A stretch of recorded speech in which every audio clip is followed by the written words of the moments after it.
గౌరవనీయులైన తెలంగాణ ప్రభుత్వ ఉద్యోగులకు మరియు ప్రభుత్వ పెన్షనర్లకు నమస్కారములండి. ఇప్పుడే ఒక సర్క్యులర్ మెమో ఇష్యూ చేయడం జరిగిందండి. అది ఫైనాన్స్ డిపార్ట్మెంట్ నుంచి వచ్చింది. Special secretary to government Sikta Patnaik గారు జస్ట్ ఇప్పుడే సర్క్యులేట్ చేయడం జరిగింది. ఇందులో EHS salary double deduction, claiming, stopping వీటి గురించి వారు క్లియర్గా వారు జారీ చేసిన సర్క్యులర్ మెమోలో ఇవ్వడం జరిగింది. వాటి గురించి ఈవేళ నేను చెప్పాలనుకుంటున్నానండి. ఎందుకంటే ఇప్పటికే మన జీతంలో 2 నెలలు డిడక్షన్ అయ్యింది. స్పౌస్ కేసులు కానీ కొన్ని కేసులు చెప్పారండి దాంట్లో. దాని గురించి నేను ఇప్పుడు క్లియర్గా ఆ మెమో చూపించి ఎక్స్ప్లెయిన్ చేస్తాను. ఆ యొక్క మెమోను డిస్క్రిప్షన్ బాక్స్లో నేను పెడతాను. అది డౌన్లోడ్ చేసుకోండి. మీకు ఏ పాయింట్లు కరెక్ట్గా అప్లై అవుతాయో ఆ పాయింట్లను ఉద్దేశిస్తూ ఆ పాయింట్లను రెఫరెన్స్ చేస్తూ మీ డీడీఓలకు అభ్యర్థన పత్రం పెడితే వారు డిడక్ట్ చేస్తారు. ఆ తర్వాత స్టాపింగ్ కూడా చేస్తారు. రైట్, ఇప్పుడు మరి ఆ యొక్క సర్క్యులర్ మెమోను క్లియర్గా చూద్దామా? ఒకసారి మీరు ఈ యొక్క సర్క్యులర్ మెమోని చూసినట్లయితే ఈ circular memo government of Telangana finance TFR department నుంచి రిలీజ్ అయ్యిందండి. ఇది 18వ తారీఖున అంటే ఈ రోజే ఇప్పుడే రిలీజ్ కావడం జరిగింది. దీని సర్క్యులర్ మెమో నంబరు ఇది ఒక చూడండి. ఇది చాలా మనకి ఇంపార్టెంట్. ఇది దేని గురించి చెప్తుందంటే EHS refund of employee health scheme అంటే డబుల్ డిడక్షన్ జరుగుతుంది కదా. ఈ కంట్రిబ్యూషను వాళ్లకు అంటే from the salaries or pension వాటిలను క్లెయిమ్ చేసుకోవడము ఆ తర్వాత ఆపుకోవడం పైన మనకు ఈ యొక్క సర్క్యులర్ మెమో ఒకటి రిలీజ్ అయిందండి. ఒకసారి చూడండి. ఇది మనకు పాయింట్ బై పాయింట్ నేను ఎక్స్ప్లెయిన్ చేస్తాను మీకు త్వరగా ఎటువంటి టైం వేస్ట్ చేయకుండా. దీంట్లో మనకు టోటల్గా మనకు 7 పాయింట్స్ ఇవ్వడం జరిగిందండి. ఈ 7 పాయింట్స్లో పాయింట్ బై పాయింట్ అండ్ మరియు సబ్ పాయింట్స్ కూడా ఉంటాయి. ఈ సబ్ పాయింట్స్లో ఎవరెవరికైతే ఏదేది అప్లై అవుతుందో అది ఒకసారి మీరు చూసుకోవచ్చు. ఎస్, ఇక్కడ మనం ఇక్కడ చూసామంటే పాయింట్ నెంబర్ 1 ఇది నెంబర్ కొట్టలేదు ఇక్కడ. పాయింట్ నెంబర్ 1 ఒకసారి మనం చూసామంటే ఇందులో మనకు ఎలిజిబుల్ క్యాండిడేట్స్ని ఒకసారి చూసుకోండి. ఎంప్లాయీస్ కానీ పెన్షనర్స్ని కానీ మీరు ఒకసారి చూసుకోండి అని చెప్పి పాయింట్ నెంబర్ 1. పాయింట్ నెంబర్ 2 అనేది చాలా ఇంపార్టెంట్ అయిన పాయింట్ అండి. ఇక్కడ రెఫరెన్స్ 5th and 7th సైటెడ్లో మనకు ఇక్కడ 1.5 of the basic basic pension నుంచి డిడక్ట్ చేయడం జరిగింది ఈ యొక్క all regular government employees and పెన్షనర్స్కు. ఇది రెండో పాయింట్లు ఏంటంటే మనకు 1.5% of the basic pay otherwise basic pension నుంచి కట్ చేయడం జరిగింది అని చెప్పేసి ఇందులో చెప్పడం జరిగిందనమాట. ఎస్, ఆ తర్వాత నెక్స్ట్ ఏంటంటే మూడో పాయింట్ ఒకసారి మనం చూసినట్లయితే ఈ మూడో పాయింట్ కొంచెం జాగ్రత్తగా మనం వినాలన్నమాట. ఈ మూడో పాయింట్లో 4 సబ్ పాయింట్స్ కూడా ఉన్నాయి. వాటిపైన కాన్సన్ట్రేట్ చేయండి. ఈ మూడో పాయింట్ ఏంటంటే during the implementation of the scheme it has been observed that the certain cases అంటే కొన్ని కేసుల్లో the EHS contribution has been deducted from more than 1 member of the same family resulting in double contribution. Such cases include అంటే కొన్ని కేసెస్లో double contribution తీసుకోవడం జరిగింది, double deduction జరిగింది. ఆ కేసెస్ ఒక్కసారి మీరు జాగ్రత్తగా గమనించండి. ఈ కేసెస్లో మీరు ఎవరన్నా ఉన్నా వాటిని రెఫర్ చేస్తూ ఒక లెటర్ రాయాలి. తర్వాత మీకు చెప్తాను.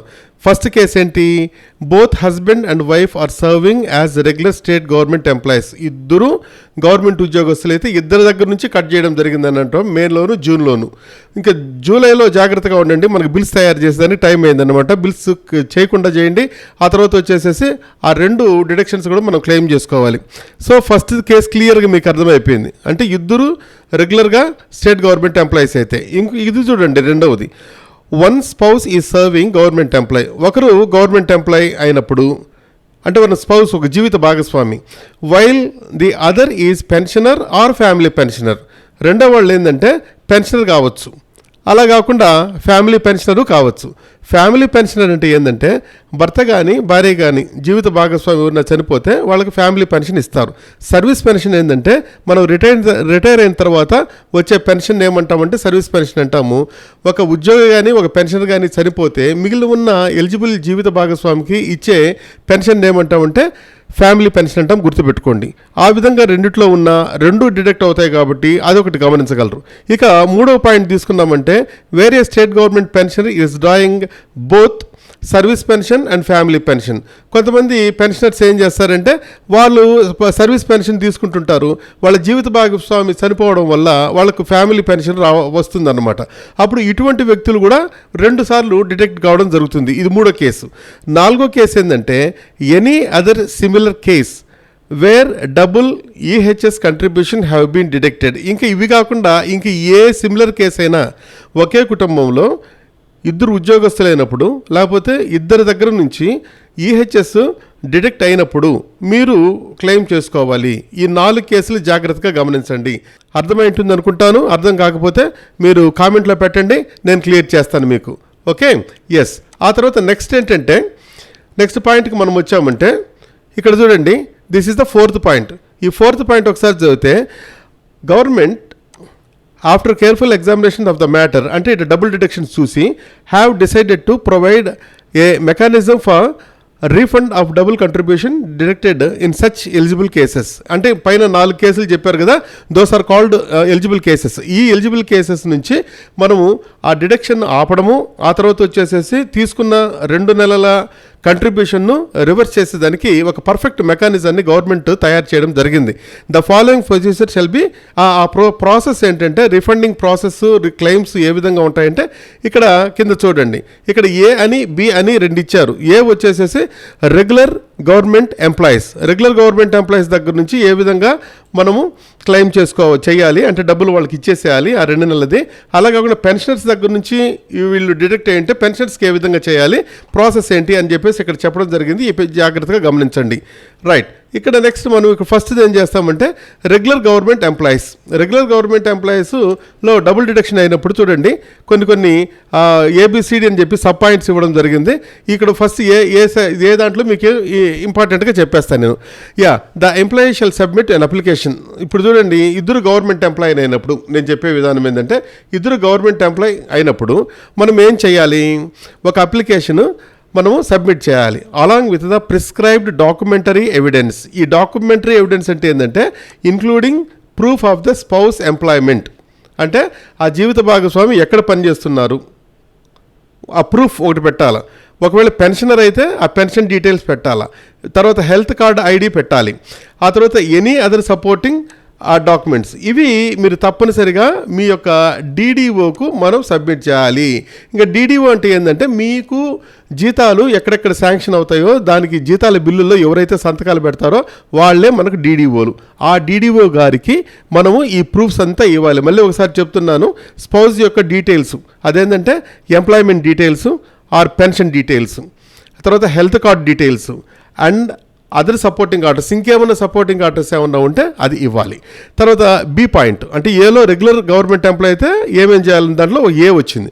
రెండవది ఏంటంటే the drawing and disbursing officer shall verify. ఆ తర్వాత మీరు అప్లై చేసేసిన తర్వాత ఇంకా డీడీఓ గారు ఏం చేయాలి అనే ప్రాసెస్ కూడా ఇక్కడ క్లియర్గా మనకు గవర్నమెంట్ మెమోలో ఇవ్వడం జరిగింది. ఇంకా డీడీఓ గారు చూసుకుంటారు. Total process will be look aftered by DDO.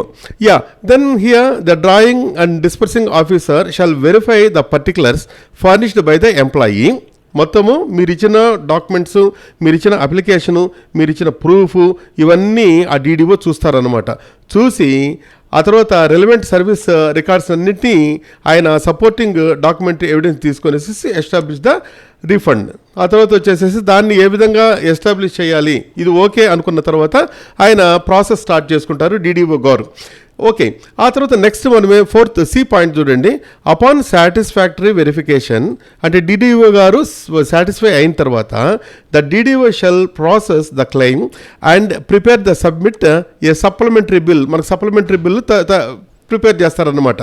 ఏది 2 నెలలకు through the integrated financial management information system వారు తయారు చేసిన సప్లిమెంటరీ బిల్లు. అంటే సప్లిమెంటరీ బిల్ అంటే ఏంటంటే ఈ 2 నెలల supplementary bill integrated financial management and information system మనందరికీ తెలిసినది IFMIS పైన వాళ్ళు ఆ బిల్లును ప్రాసెస్ చేస్తారు. ఇది పూర్తిగా డీడీఓ గారి యొక్క ఆధ్వర్యంలోనే నడుస్తుంటుందన్నమాట. ఆ తర్వాత నెక్స్ట్ పాయింట్ ఏంటంటే ఈ 5th పాయింట్ ఒకసారి చూడండి. ఈ 5th పాయింట్ కూడా డీడీఓ గారికి సంబంధించిందే. A separate EHS refund option is to be provided in IFMIS. ఇది డీడీఓ గారికి ముఖ్యమైన పాయింట్. ఏ ఇన్స్టిట్యూట్లో ఉన్న డీడీఓ అయినా జాగ్రత్తగా చూడండి. ఎందుకంటే మనకు ఆల్రెడీ ఈహెచ్ఎస్ రీఫండ్ ఆప్షన్ అని చెప్పేసి ఒక IFMISలో ఉంటుంది for processing refund claim. Okay, the DDO shall submit refund bills only through this designated option. ఈ ఆప్షన్ నుంచే డీడీఓ గారు సబ్మిట్ చేయాలి refund bills. Before raising the refund bills, the DDO shall enter the details of the employees who have applied exemption from the EHS contribution in the screen provided in IFMIS along with the prescribed supporting information. దీన్ని bill submit చేయకముందు, అంటే claim చేయకముందు, refund అనే దాంట్లో నుంచి claim చేయకముందు ముందు ఏం చేయాలంటే స్క్రీన్ పైన మొత్తము డీటెయిల్స్ అన్నిటినీ వాళ్ళు ఏ ఉద్యోగస్తులు ఎందుకు కోరుతున్నారు అని చెప్పి సపోర్టింగ్ ఇన్ఫర్మేషన్తో వారు ఆ యొక్క IFMISలో పొందుపరచవలసి ఉంటుందండి స్క్రీన్ పైన. ఆ తర్వాత only after completion of this process and successful verification of the employees eligibility the DDO shall permitted to generate and submit the bill for refund of the excess EHS contribution deducted for the employees, pensioners as the case may be.